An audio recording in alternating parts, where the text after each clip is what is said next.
I got into junior high school where I started to really understand my surroundings, right? Because at first you only really, as a child, you only really know, kid stuff. But as I started to venture in preteen and, started liking girls, and then I started to realize what poverty actually was, I could see it now in my house, like, oh, so we really don't have this and we don't have that.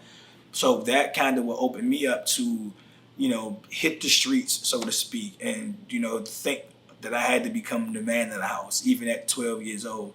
And I had a couple of run-ins, even as a juvenile, with the law. I've served a few months here and a few months there as a juvenile. But at the age of 19, I was convicted of murder, actually. It was murder as an accessory, but it was murder nonetheless. And in DC, they had a law at the time where it was essentially, if one did it, you all did it, right? And I subsequently served 21 years on an 82-year to life sentence. Yes, they gave me 82 years to life as an accomplice.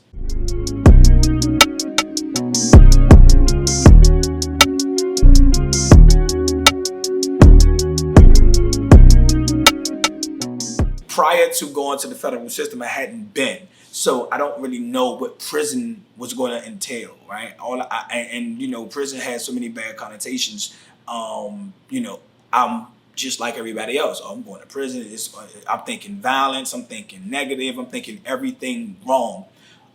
But when I got there and I realized it wasn't all that, you do have an alternative. You do have another road. I like to call it the road to construction and the road to destruction. And obviously the road to destruction is the easiest road to travel. It's the most paved road. The road to construction is the bumpiest road. It's going to be some bumps in the road. It's going to be some hurdles. It's going to be some challenges.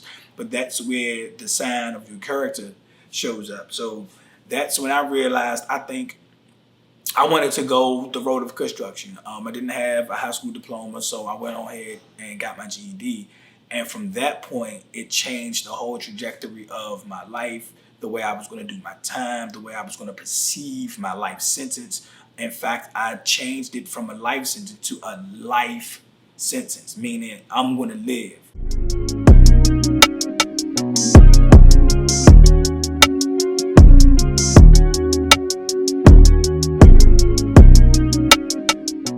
I eventually ended up teaching GED classes and helped a whole ton of guys to get their GEDs. It ended up being more of an inspiration to these guys and mentors to these guys. Unbeknownst to me, I didn't even realize that this is what I was doing, right?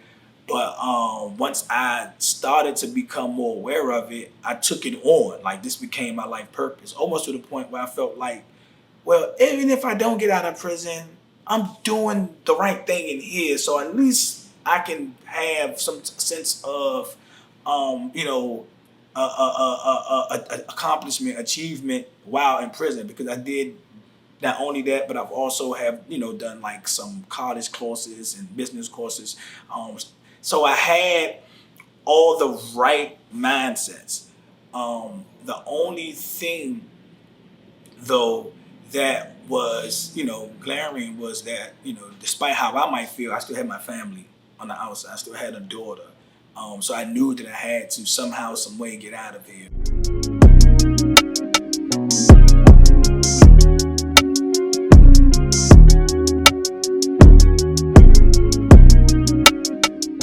In the federal system, you are automatically grouped to where you from. So it's a geographical thing in the federal system. So me being from DC, the longest stint that I've stayed in solitary confinement was 100% because I was from DC, nothing else.